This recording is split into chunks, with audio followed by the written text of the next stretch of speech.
Hola a todos, previo un cordial saludo de la empresa Ageval Fumigaciones. Les damos la bienvenida a la charla de capacitación titulado Plagas emergentes por el fenómeno del Niño, prevención y control. Antes de empezar, quiero presentarme. Mi nombre es Carlos García, soy biólogo de profesión y asesor del sistema integrado de gestión de la empresa Ageval Fumigaciones. Bien, antes de empezar esta charla de capacitación, tenemos que entender lo que es el fenómeno del Niño. Bien, entonces, vamos a definirlo como un fenómeno climático definido como el calentamiento de la temperatura superficial del mar del Pacífico, en la zona oriental ecuatorial, por una irrupción ocasional de aguas superficiales cálidas, esto debido al debilitamiento de los vientos y diferencia de presión atmosférica. Es lo que nosotros conocemos como el Niño global. El incremento de la temperatura del agua del mar genera una mayor concentración de humedad y mayores precipitaciones en la costa norte, alcanzando valores récord durante eventos extraordinarios. Aquí podemos ver la representación mundial de lo que es el fenómeno del Niño en las zonas justamente rojas, que son las zonas de mayor temperatura. Asimismo, por el lado derecho tenemos la figura de cómo ingresa justamente aguas cálidas a la zona justamente de la costa norte del Perú, donde son generalmente aguas frías. Durante estos eventos justamente se da el fenómeno del Niño. Tenemos también que nombrar justamente el evento del fenómeno del Niño que ocurrió en el año 2017, que ocurrió entre los meses de enero y marzo de ese año, en la costa norte del Perú, y el cual justamente se denominó como Niño Costero. Las consecuencias de este fenómeno fueron lluvias de gran magnitud, crecidas de ríos, huaicos e inundaciones en la costa norte y centro del Perú. Durante la semana epidemiológica, ¿no? se reportaron 2.157 casos, ¿no? de los cuales un tercio fueron confirmados, 6 veces mayor a lo que sucedió en el 2016. Es decir, que el año 2017 fue un evento de mayor magnitud frente a la epidemia que se presentó un año antes. ¿Cuál es la diferencia entre el niño global y el niño costero? Bueno, en ambos fenómenos hay un calentamiento de la superficie oceánica, pero mientras que el niño global, la capa de agua afectada es de 100 metros de profundidad, en el niño costero esta capa es de unos 30 metros, lo que hace que el niño costero tenga una dinámica bastante más rápida y el calentamiento pueda ocurrir en escala de semanas. Es por eso que el Perú no estuvo o no tuvo la respuesta rápida ante esta situación porque los cambios fueron bastante veloces, ¿no? Y justamente trajeron consigo los huaicos, las lluvias que no pudimos controlar, o mejor dicho, no se pudieron tomar las medidas preventivas para evitar estas catástrofes. Bien, uno de los mayores problemas de todos los que hubo frente al fenómeno del Niño están los problemas sanitarios, ¿no? El fenómeno del Niño en el Perú se caracteriza justamente por el calentamiento anormal de las aguas del mar. Esto trae justamente que en la zona norte se generen lluvias intensas justamente con inundaciones, desbordes y huaicos. En el sur, las sequías, oleajes anómalos en la costa, aparición de plagas y alteración de ciclos de cultivo agrícolas, ¿no? Entre estos, bueno, aparecen justamente diversidad de enfermedades, entre ellas el dengue, chikungunya, zika, malaria, enfermedades diarreicas, infecciones respiratorias, leptospirosis, problemas dermatológicos, problemas oculares, entre otros más. Justamente porque esta situación de mayor temperatura, mayor humedad, es una de las características que vamos a ver más adelante que van a dar digamos, van a aportar a que la proliferación de las plagas sea mucho mayor. Bien, antes de esto tenemos que definir lo que es saneamiento ambiental. Bien, el saneamiento ambiental es un conjunto de metodologías, técnicas y socioeconómicas de salud pública que tienen por objetivo alcanzar niveles crecientes de salubridad ambiental. Bien, justamente estas acciones nos ayudan a contrarrestar la aparición de plagas o enfermedades que van a afectar directamente a las personas. Bien, entre las actividades de saneamiento ambiental tenemos lo que es la desinfección, la desinsectación, la desratización, limpieza de ambientes, limpieza y desinfección de reservorios de agua, limpieza de tanques sépticos y limpieza de trampas de grasas. Hay otras actividades también alineadas a lo que es saneamiento ambiental, pero las tres primeras son las que normalmente nosotros aplicamos para el control de plagas. ¿Bien? Lo que es desinfección tiene que ver con el control de microorganismos. La desinsectación, lo que es control de insectos y otros organismos similares. Y lo que es desratización, el control de roedores principalmente. Bien, justamente esos tres primeros es lo que nosotros llamamos el control de plagas. Antes de empezar a listar todo lo que son las plagas que se presentan principalmente durante el fenómeno del niño, tenemos que saber qué es una plaga.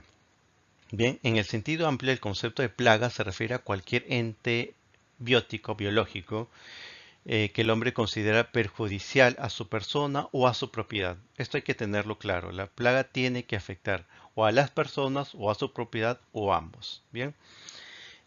Justamente esta definición es lo que nosotros tenemos que hacer diferenciación a otros tipos de organismos que no son considerados plagas. Bien, los tipos de plagas son muy diversas. Tenemos lo que son mamíferos tipo roedores, tenemos insectos tipo cucarachas, moscas, arácnidos, arañas, alacranes, etcétera, y también justamente plagas de tipo agrícola, ¿no? Porque justamente las condiciones son diferentes, entre lo que tenemos langostas, tenemos grillos, coleópteros, entre otros, ¿no? Hay toda una diversidad de plagas, cada una con diferentes formas de vida. A veces es necesario justamente conocer cuál es su forma, sus hábitos para poder justamente actuar en esos momentos y poder controlarlos. Bien, justamente en las épocas de fenómeno de niño se acrecenta mucho lo que son plagas agrícolas y esto trae consigo justamente reducción en la parte de la agricultura, los alimentos que vienen justamente de ellos y en las partes de las ciudades justamente con el incremento de estas plagas urbanas. Bien, vamos a iniciar con una de las primeras plagas que se presentan justamente en el fenómeno del niño. Y no solamente el fenómeno del niño, sino también en épocas de mayor calor también. Pero justamente el aumento de temperatura hace que las moscas también aumenten en cantidad. Bien, entonces la mosca justamente que nosotros conocemos es la mosca doméstica, es cosmopolita, es decir, la encontramos en todos los ambientes a nivel mundial en las casas, restaurantes, industrias, en todo lugar. Bien, entonces no hay lugar donde no haya moscas, hay en todos lugares. Bien, las moscas se alimentan principalmente de sustancias orgánicas, tienen mucha predilección por las sustancias azucaradas y sustancias en descomposición, ¿no? Sus larvas son blanquecinas, que son como unos pequeños gusanitos, y el adulto vive aproximadamente 15 días, ¿no? Hay otro tipo de moscas, que es la mosca verde, que pueden ver en la figura de abajo, que es otro tipo de mosca. Hábitos muy similares, pero esta sí prefiere alimentos putrefactos, ¿no?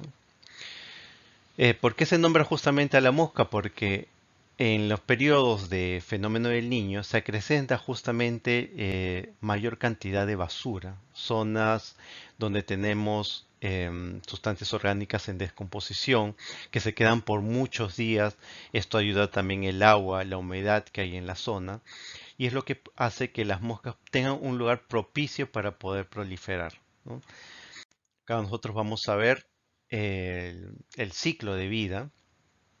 Vamos a ver que vamos a partir, ¿no? Justamente desde la puesta de los huevos, que se dan entre 12 a 24 horas. Luego esto pasa a etapa de larvas en diferentes estadios que va entre 3 a 24 días. Luego que han pasado esta forma larval, que son la forma de estos gusanitos que ustedes pueden ver en este lado, tenemos a las pupas que más o menos van a pasar en ese estadio de 4 a 5 días para luego convertirse en adultos, que son las moscas que nosotros conocemos. Bien, el adulto, las hembras ponen aproximadamente entre 500 a 200 huevos, eso va a depender no solo la temperatura, sus alimentos, la temporada, temas genéticos, etcétera. Bien, viven más o menos 2 semanas, ¿no? A 70 días las moscas. Y lo que nosotros tenemos que hacer acá, la diferencia es de que el- justamente estos periodos, ¿no? De 2 a 24, 3 a 24, 4 a 5. ¿Cómo varían? Cuando hay mayor temperatura, estos tiempos se acortan. Es decir, en vez de ser 24 horas, en mejores condiciones, los huevos pasan a ser larvas en 12 horas. Las larvas que de 24 días en un estado normal aumenta la temperatura, este tiempo se acorta solamente 3 y ya tenemos pupas, que pronto van a convertirse en adultos. Entonces, en época de fenómeno del niño, donde las temperaturas son más altas, va a haber mayor proliferación de moscas, justamente porque estos ciclos se acortan y vamos a tener mayor cantidad de individuos adultos, ¿no? Además de lo que tenemos justamente las larvas que están en las zonas justamente de descomposición, en las zonas de basura, esos lugares donde se están acumulando mayores residuos digamos, en la zona norte del Perú o en otras zonas también del Perú. Asimismo, tenemos otro tipo de organismos que son las moscas de la fruta, le llamamos mosquito de la basura, entre otros. Son mucho más pequeños, de forma muy similar a las moscas común, pero la diferencia es que la mosca de la fruta, por su mismo nombre, prefiere la fruta, los alimentos muy azucarados. Y el ciclo de vida de estos es también diferente, ¿no? Los huevos sí tienen más o menos 24 horas de eclosión para convertirse en larva. Las larvas tienen unos 5 días de justamente de poder pasar todos los estadios para convertirse en pupa y la pupa 4 días para convertirse en adultos, ¿no? El promedio de vida más o menos es de 37 días a una temperatura de 25 grados. Así como en la mosca doméstica, estos tiempos de acá se van a cortar si la temperatura aumenta, ¿no? Porque justamente es propicio para este tipo de organismos, moscas, mosquitos que son dípteros, es una de las características principales que los ciclos de vida de estos organismos van a reducirse frente a un aumento de temperatura. Bien, entonces también hay que ver un control frente a las moscas de la fruta. Por otro lado, tenemos también lo que son los zancudos y mosquitos, y estos son en donde mayor cantidad de individuos vamos a encontrar en la época del fenómeno del niño. ¿Por qué? Porque justamente el ciclo de vida de estos organismos se va a dar en una fase acuática, que ahora lo vamos a ver en la siguiente diapositiva, ¿no? Entonces los zancudos o mosquitos, ¿no? Tenemos diferentes tipos de zancudos, de diferentes géneros, y los más conocidos por las enfermedades que transmiten son los del género Aedes y los que son géneros Anopheles, entre otros más que existen. Bien, los mosquitos adultos hembras pican justamente a las personas y animales. ¿Y por qué? Porque necesitan justamente la sangre para producir esos huevos, ¿no? Que necesitan para reproducirse. Los machos por su lado prefieren la savia de las plantas, pero las hembras que necesitan justamente colocar huevos necesitan mayor cantidad de proteínas y nutrientes que justamente lo tiene la sangre de los mamíferos. Bien, después de alimentarse, los mosquitos buscan fuentes de agua para poner sus huevos. Ojo en este punto. Cuando los mosquitos pican a personas y animales infectados, se infectan con organismos tanto como virus y parásitos. Es decir, a través de esta inyección que dan a la piel, donde van a extraer la sangre, van a pasar a la vez todo lo que son virus y otros tipos de parásitos que nos van a traer enfermedades. Bien, solo se necesitan unos cuantos mosquitos para comenzar una infestación y esto se pueda propagar, ¿no? En un determinado lugar. Es por eso que hay zonas donde se detecta justamente la presencia de género Aedes o anófeles de mosquitos y se da justamente un control en esa zona para poder evitar la mayor proliferación de estos organismos. Bien, el ciclo de vida del mosquito es el siguiente. Justamente en estadio adulto, los mosquitos hembras buscan justamente zonas donde hay agua, en este caso en zonas urbanas, zonas recipientes que tienen agua, o en la zona justamente del fenómeno del niño, donde todo está infestado por agua, todo está colmado de agua, tienen todo el lugar para colocar sus huevos. Entonces, por eso es que hay una mayor infestación en estas zonas. Bien, los huevos justamente van a pasar a ser larvas, que son estadios también en lo que es el agua. Más o menos el tiempo que demoran también son de unos 24 a 48 horas. Y estos huevos que ya han pasado a ser larvas tendrán unos 5 días para transformarse en una pupa, que es la crisálida, que también es acuática, ¿no? Estas pupas tienen 2 a 3 días para convertirse en adultos que vuelan, ¿no? Estos adultos voladores. Bien, entonces casi toda la etapa de vida del ciclo del mosquito es acuático, excepto cuando es adulto que tiene que salir a volar, alimentarse, poner su huevo y seguirse reproduciendo. Bien, si se dan cuenta son etapas muy cortas y que de alguna manera también por el fenómeno del niño se van a ver aumentados. ¿Por qué? Por la cantidad de agua que tenemos. La humedad es mucho mayor y esto ayuda justamente a que los huevos pasen a larva, luego a pupa y tengamos mayor cantidad de adultos. Bien, vamos a citar para cada uno de ellos las enfermedades principales en el caso de los mosquitos. Primero lo que es el dengue, ¿no? El dengue es una enfermedad viral, ¿no? Transmitida justamente por la picadura del mosquito Aedes aegypti. Bien, existen 4 tipos de virus que lo transmite justamente este mosquito que pueden producir enfermedad en las personas, ¿no? Los síntomas aparecen entre 4 a 7 días luego de haber sido picado por el mosquito. Y estos síntomas son fiebres altas, dolores detrás de los ojos, dolor de cabeza, dolores musculares, dolor de los huesos, articulaciones, náuseas, vómitos, manchas rojas en la piel, desgano y apatía, ¿no? No todas las personas van a presentar todos los síntomas, van a tener algunos, otros más, otros menos, pero esto justamente se veía con los análisis clínicos que se hagan en el hospital. Bien, entonces esta es una de las primeras enfermedades que se da mucho en las épocas del fenómeno del niño por el aumento del mosquito del género Aedes aegypti. Bien, en el caso del Zika, que es también otra enfermedad viral, y se transmite también por el mismo mosquito, que es Aedes aegypti, solamente que en este caso tiene otro virus, que es el virus Zika. Los síntomas también se presentan entre 4 a 7 días con complicaciones neurológicas también, pero en poca frecuencia, ¿no? Para este caso también tenemos falta de apetito, dolor detrás de los ojos, vómitos, diarreas, dolor abdominal, ¿no? Es muy parecido a lo que es el dengue, pero acá hay algo importante que en el caso de, digamos, personas que están embarazadas, para el caso de los bebés, de los fetos, se va a presentar como microcefalias o malformaciones justamente por la interacción del virus en madres gestantes, ¿no? Entonces es de mayor complicación y también se verifica a través de los análisis clínicos.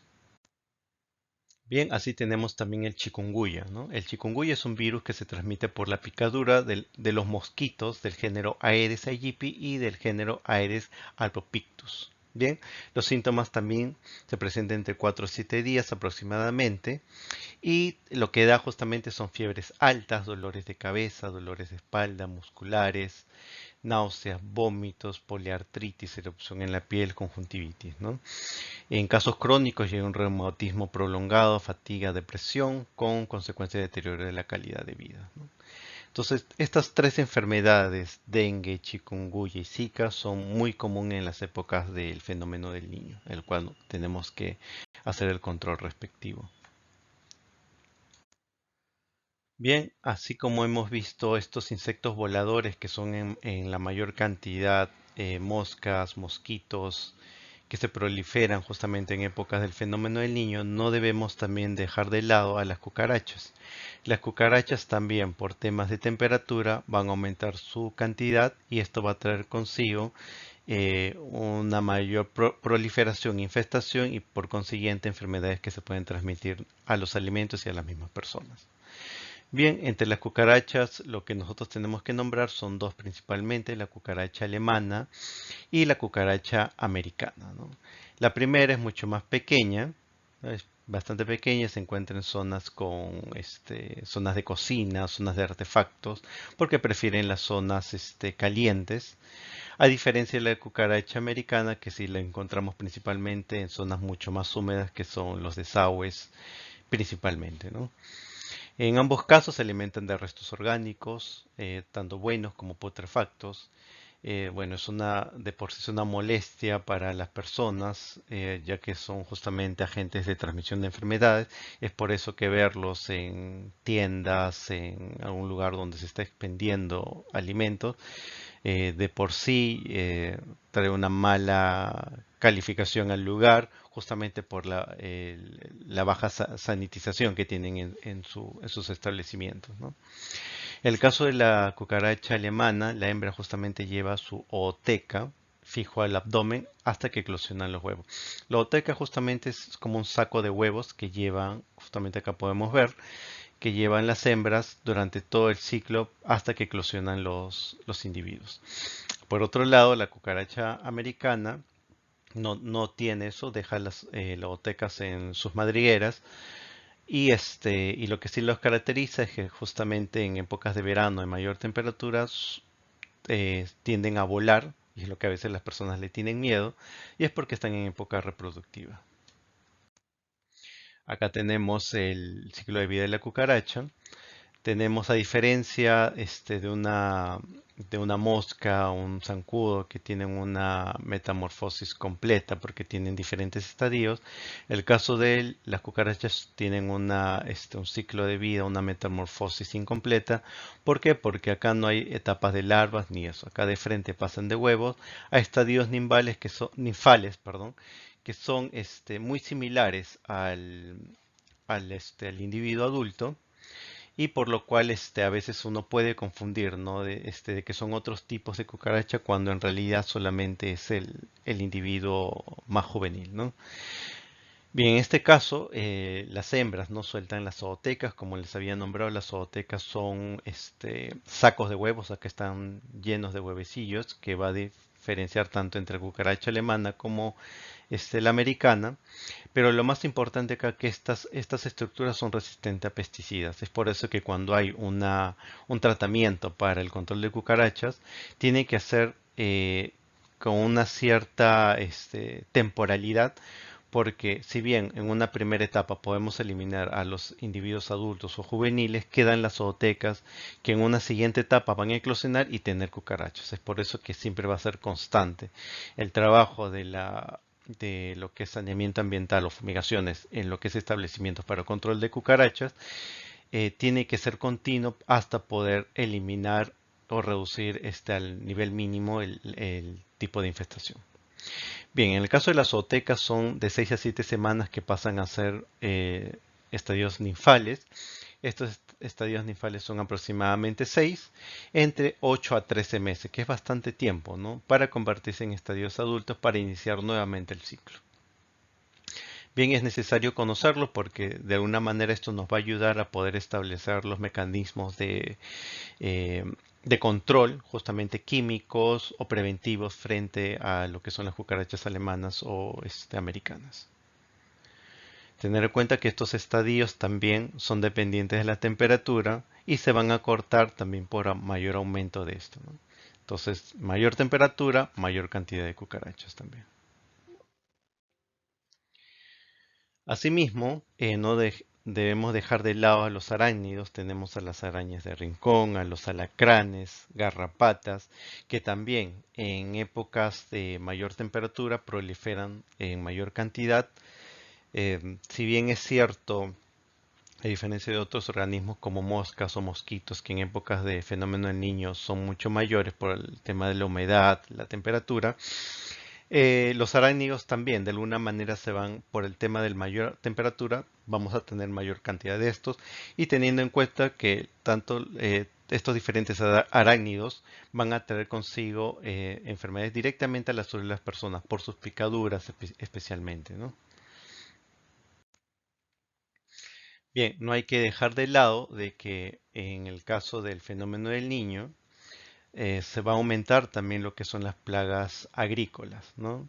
Justamente estas altas temperaturas favorecen el aumento de mosca de la fruta, que ya lo nombramos al inicio, las langostas, ya estos en los campos, ¿no? Frente a ello, justamente es importante el control fitosanitario del Estado, ¿no?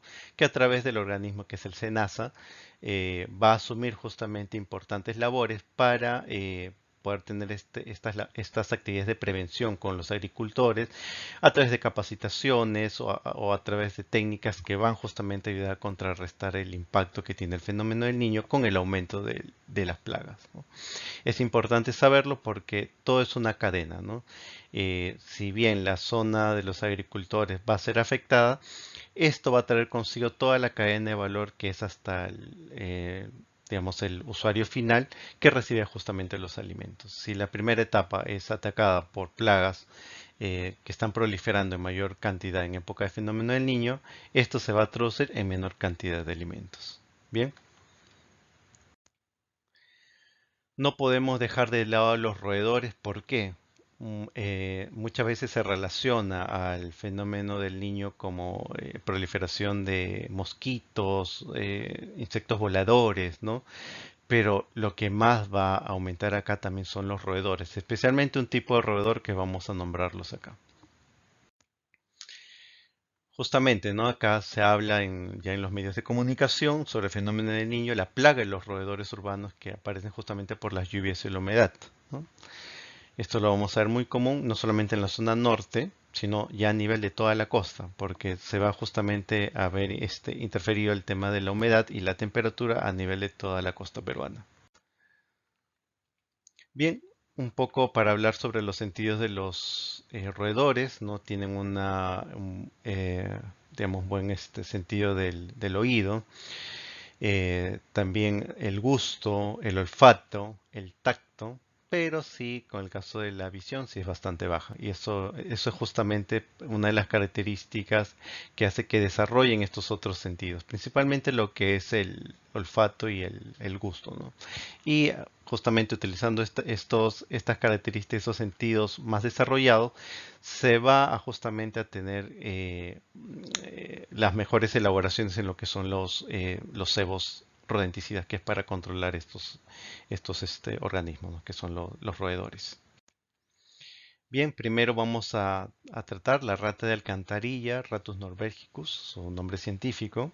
Y esta es una de las ratas que más se va a proliferar en épocas del fenómeno del niño, porque este tipo de rata es la que le gusta mucho la humedad, vivir en zonas eh, de desagües, ¿no? Principalmente. E imagínense en las épocas donde crece los ríos, se desbordan los desagües, es, digamos, el lugar paradisíaco para las ratas, ¿no? Bueno, una de las características principales que son largas, robustas, peso más o menos entre 200 a 500 gramos, come casi de todo, especialmente carne, pudiendo consumir entre 15 a 30 gramos de carne al día. Es una excelente nadadora, puede trepar, pero prefiere nadar, por eso que en épocas de fenómeno del niño no tienen problema justamente con el desborde de ríos ni lo que es incluso no cuando afectan también las zonas de los desagües, ¿no? Que se van a ver interferidas por el aumento de mayor agua. Bien, asimismo sus nidos en madrigueras los construyen justamente en los desagües, en zonas subterráneas. Tiene una gestación de 22 días, que dan entre 8 a 12 crías, pudiendo parir entre 4 a 7 veces al año. O sea, imagínense la cantidad que se da por todo un año. No, más o menos su promedio de vida es de 3 años y en ese tiempo ya ha proliferado la cantidad suficiente para dejar descendencia. Otro tipo de rata que también se aumenta es la rata negra, Ratus ratus, su nombre científico, que es mucho más pequeña que la anterior. También es omnívoro, aunque tiene mucha predilección por alimentos secos, frutas, granos, vegetales. Es bastante ágil, como es más pequeña, pero sí le gusta mucho escalar, por eso le llaman rata también techera, ¿no? No nadan, pero si digamos tuviesen que caer en una zona con agua, pueden nadar con facilidad, pero prefieren evitarlo, ¿no? Su gestación es de 22 días, entre 8 a 12 crías y más o menos 4 o 6 veces por año su proliferación, ¿no? Sus gestaciones al año. Su promedio de vida es un poco menor, de 2 años y medio, y justamente en ese tiempo también han dejado una buena descendencia que se va justamente a proliferar en estas épocas del fenómeno del niño. El caso del ratón doméstico, pericotitos que le llaman algunos, es el mus musculus, su nombre científico, es muy pequeño, su peso entre 12 a 30 gramos, es sí de preferencia granos de cereal, ¿no? Alimentos secos, prefieren sí zonas con no húmedas.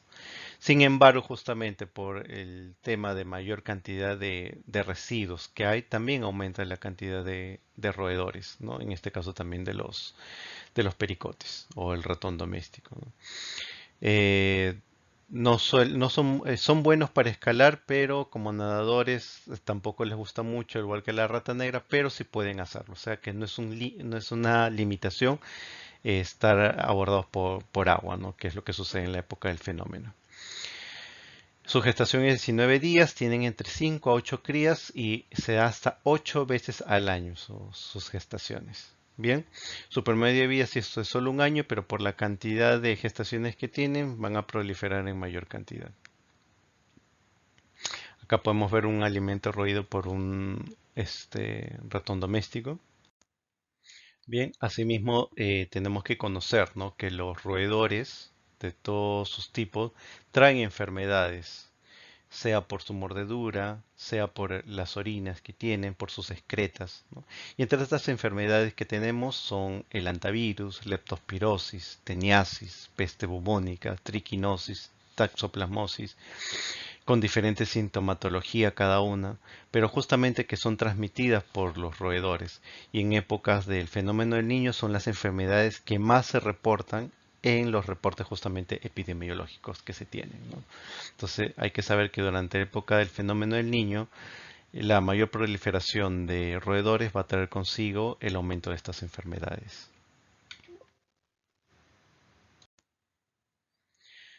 Bien, ahora vamos con los controles que se hacen justamente frente a lo que son las plagas. Vamos a comenzar primero por lo que es la desinsectación. La desinsectación, como ya habíamos nombrado al inicio, tiene que ver con la prevención y el control de qué? De insectos, arácnidos y otro tipo de organismos tipo artrópodos que se van justamente a controlar con los productos que son específicos para ese tipo de organismos, ¿no? Justamente el aumento de las temperaturas en épocas del fenómeno del niño, el Estado justamente promueve también la aplicación de productos químicos, justamente con el método de la desinsectación, para reducir el número de estos organismos principalmente voladores, como son los zancudos, las moscas, ¿no? Principalmente ellos. Justamente para su control vamos a utilizar algunos productos químicos, lo que nosotros llamamos como insecticidas o plaguicidas.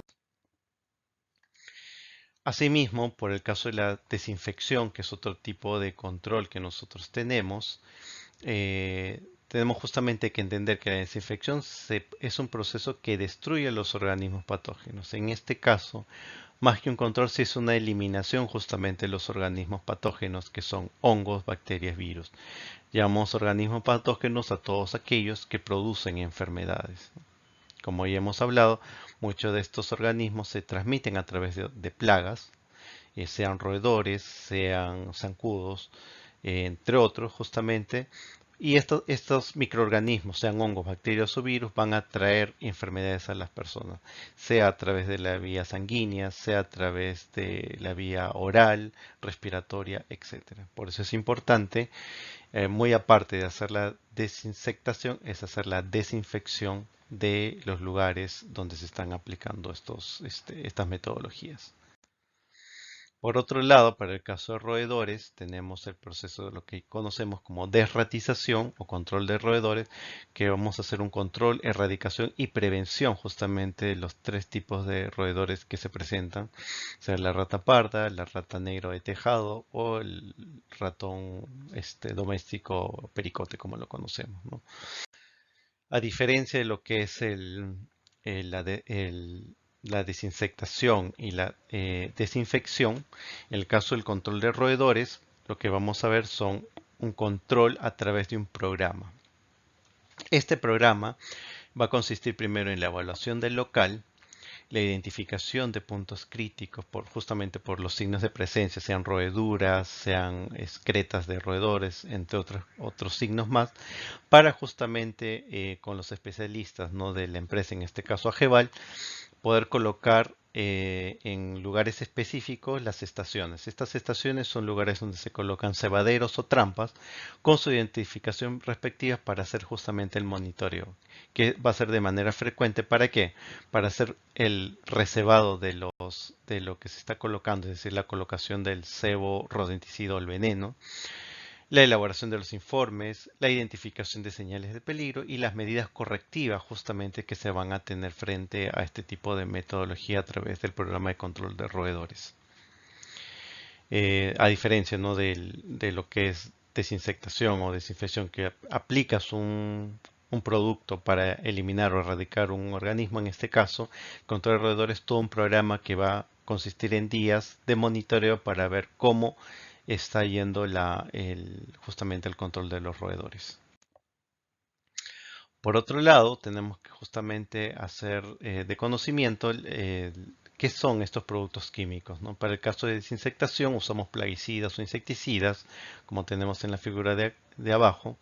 La desinfección, en el caso de desinfectantes, principalmente lo que son tipo eh, amonio cuaternarios similares. En el caso de desratización tenemos los rodenticidas tipo Clerat u otros conocidos también, ¿no?, que tienen justamente en su composición parte de alimentos tipo cereal combinado con el veneno, el principio activo, que es el veneno, el rodenticida, ¿no?, que hay diferentes tipos, ¿no?, para justamente poder hacer este control efectivo. Es necesario justamente contar con toda la documentación. No es que se pueda usar cualquier producto, que incluso se puede traer del extranjero, porque todos estos productos tienen que ser aprobados por el Ministerio de Salud a través de una resolución directoral, que es justamente la normativa que da el permiso para la utilización de cierto producto químico para lo que es el control de plagas o saneamiento ambiental.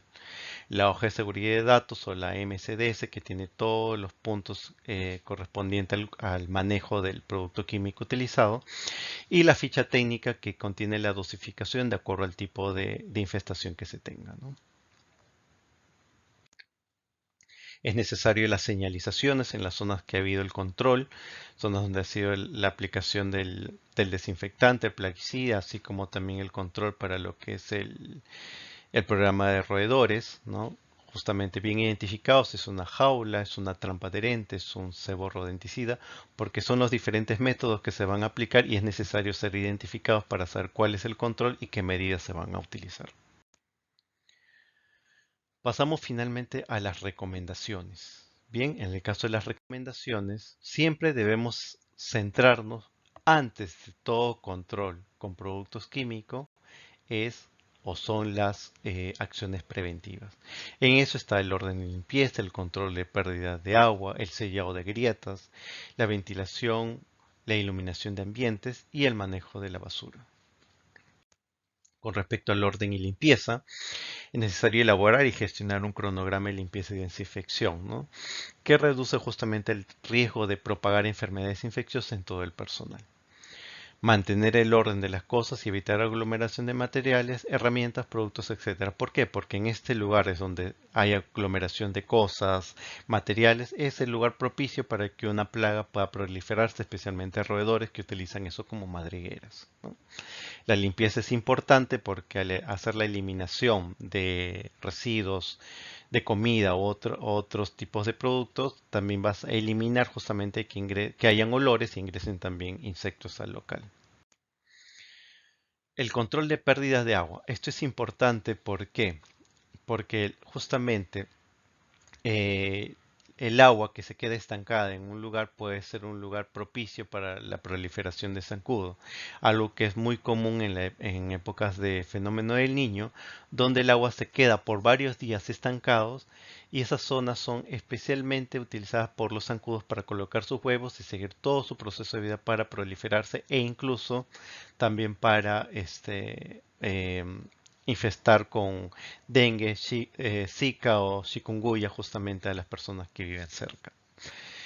Muy aparte de lo que es el tema del fenómeno del niño, hay que ver en nuestras casas, hay que ver también en nuestros locales de producción, que no haya fugas de estas cañerías, porque a veces uno no se da cuenta, pero una cañería que está malograda puede estar fugando agua, esta agua se queda estancada y lo que va a hacer justamente es aumentar o zonas donde haya eh, mayor cantidad de agua o la humedad también va a aumentar y esto traerá consigo el aumento también de otras plagas, que incluso los insectos son muy atraídos por el tema de de la humedad del local.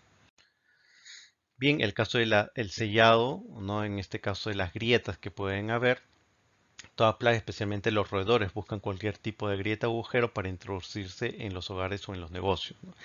La exclusión o sellado de esto justamente ayuda a reducir la infestación. ¿Por qué? Porque evita justamente que ingresen. Entonces se quedan en zonas que pueden ser controladas con algún otro producto químico y ya no ingresan a una nueva zona, haciendo que la magnificación justamente que tiene esta proliferación de la plaga sea mucho mayor. Por otro lado, la ventilación y el control también de la iluminación es importante, ¿no? En el caso de la ventilación ayuda a que se reduzcan los niveles de humedad en un lugar, así como justamente los olores, productos de actividad, sea la producción y la alimentación de las personas, los servicios higiénicos, etcétera, ¿no? Y la baja iluminación también ayuda a que las plagas proliferen en mayor cantidad, especialmente los roedores, ¿no? Entonces, haciendo un adecuado uso de la ventilación y la iluminación de lugares, también vamos a reducir el nivel de las plagas. Por otro lado, el manejo de la basura debe ser adecuado, ¿no? Los desechos de las plantas o incluso en el mismo hogar de uno mismo deben ser depositados en contenedores cerrados que están justamente dispuestos para tal fin, ¿no? Y asegurarse de colocar la tapa para que cierre herméticamente. Esto evita justamente que haya ingreso o salida de insectos principalmente, ¿no? U otro tipo de plagas, ¿no? No se debe arrojar desperdicios sólidos ni líquidos al piso. ¿Por qué? El manejo de la basura es uno de los puntos críticos que nosotros debemos ver en nuestro establecimiento porque es a través de la basura que sirve como alimento, sirve como resguardo para diferentes tipos de plaga. Uno puede tener un lugar muy bien, digamos, bien organizado, bien limpio, eh, digamos, con toda la aplicación de productos de control de plagas, pero si a 2 o 3 cuadras o en otras áreas de nuestra zona tenemos un lugar donde la basura se acumula mal, se deja por muchos días, está en descomposición, van a generarse ahí diferentes tipos de plagas, tipo moscas, por ejemplo, y estas moscas van a ingresar justamente a nuestros lugares que hemos nosotros controlado. Entonces, no solamente el control debe ser en el lugar, en un lugar específico, sino también ver en qué puntos específicos que hay mayor cantidad, en este caso de basura, para poder hacer el control respectivo. Bien, no hay que dejar de lado el caso de los servicios higiénicos, porque no solamente basta con la limpieza y desinfección, sino también que el personal lo utilice adecuadamente, ¿no? A veces dejan restos, eh, por ahí dejan malogrado algo y justamente eso va a traer consigo también la proliferación de diferentes plagas que podrían pasar también a nuestra planta o áreas de trabajo. Algo más sobre el control de plagas, ¿no? Las instalaciones deben mantenerse libres de todo tipo de plagas, sean insectos roedores, eso es básico en épocas también del fenómeno del niño que aumentan justamente las plagas tipo voladores, tipo roedores, se tiene que haber un control específico para este tipo de organismos, ya que como hemos comentado, Esto puede traer enfermedades a las personas o transmitirse a través de los alimentos que se puedan estar procesando, ¿no? El personal debe informar ante cualquier incidencia de plagas. ¿Para qué? Para que se puedan tomar las medidas correctivas en ese preciso instante. No hay que dejarlo pasar porque las plagas como organismos vivos se van a proliferar y van a en poco tiempo tener una mayor cantidad que puede ser mucho más difícil el control. Asimismo, los operarios de una planta, por ejemplo, deben evitar dificultar el trabajo de la empresa de saneamiento, en este caso de geofumigaciones, por lo cual nosotros listamos también a hacer o a ponerlo en conocimiento, porque esto nos hemos percatado en diferentes clientes y justamente al presentarse estos problemas, eh, traen consigo que no haya un buen control de las plagas, ¿no? En este caso, primero no obstaculizar ni manipular las trampas pegantes o de otro tipo colocados en las plantas, no dejar alimentos dentro de estas y que estos puedan ser consumidos por roedores.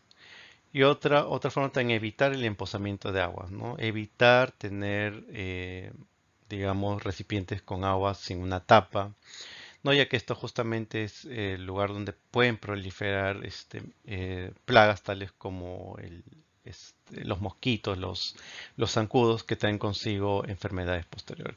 Aparte que podrían con el tiempo generar malos olores, etcétera, ¿no? Y evitando estas situaciones podemos tener un mejor control de las actividades de saneamiento ambiental. Bien, eso sería todo. Vamos a pasar a hacer una evaluación que consta de 10 preguntas y eso sería todo por el día de hoy. Muchas gracias.